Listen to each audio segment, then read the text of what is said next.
கோதுமை மாவில் எப்படி சாக்லேட் கேக் பண்ணலாம் அப்படின்ட்டு பார்ப்போம். குக்கர் தேவை கிடையாது, ஓவன் தேவை கிடையாது. வீட்டில் இருக்கிற இட்லி சட்டியிலேயே எப்படி செய்யலாம் அப்படின்ட்டு பார்ப்போம். எவ்வளோ ஸ்பாஞ்ச் மாதிரி இருக்குது பாருங்கள் கேக்கு.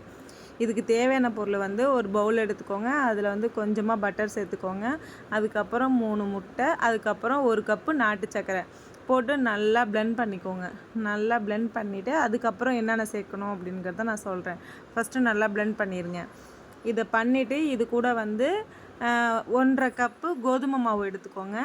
இது கூட அரை கப் கோகோ பவுட்ரு, அதுக்கப்புறம் 1 ஸ்பூன் வந்து பேக்கிங் பவுடரு, 1/4 டீஸ்பூன் வந்து பேக்கிங் சோடா, அப்புறம் 1 மூடி வெண்ணிலா எசன்ஸு, கொஞ்சோண்டு பால் சேர்த்துக்கோங்க. கப் காய்ச்சின பால் சேர்த்துக்கோங்க. தேவைப்பட்டால் இடையில கொஞ்சம் ஊற்றிக்கோங்க. அதுக்கப்புறமா இதை நல்லா பிளெண்ட் பண்ணிவிட்டு இதில் வந்து கொஞ்சம் நட்ஸ் எல்லாம் கட் பண்ணி உங்களுக்கு என்னென்ன தேவையான நட்ஸோ அதெல்லாம் கொஞ்சம் கட் பண்ணி அதில் மேலே தூவி விட்டுட்டு ஒரு பவுல் எடுத்து அதில் சுற்றிலும் நெய்யை தடவி விட்ருங்க. நெய்யை ஃபுல்லாக ஸ்ப்ரெட் பண்ணிவிட்டு அதுக்கப்புறம் நம்ம ரெடி பண்ணதை எடுத்து அந்த பவுலில் ஊற்றி ஃபுல்லாக பபுள்ஸ் இல்லாமல் தட்டி விட்டுருங்க. தட்டி விட்டிங்கன்னா பபுள்ஸ் எதுவும் இருக்காது. அதோட இதை வச்சுட்டு இது மேலே கொஞ்சமாக நட்ஸ் எடுத்து கொஞ்சமாக கட் பண்ணி மேலே தூவி விட்டுட்டு அப்படியே அதோட இட்லி ஸ்டீமரில் தூக்கி வச்சுட்டு கொஞ்சம் மூடிட்டு ஒரு 30 to 40 மினிட்ஸ் மட்டும் வேக விடுங்க. அதுக்கப்புறம் நல்லா சூப்பராக அந்த மாதிரி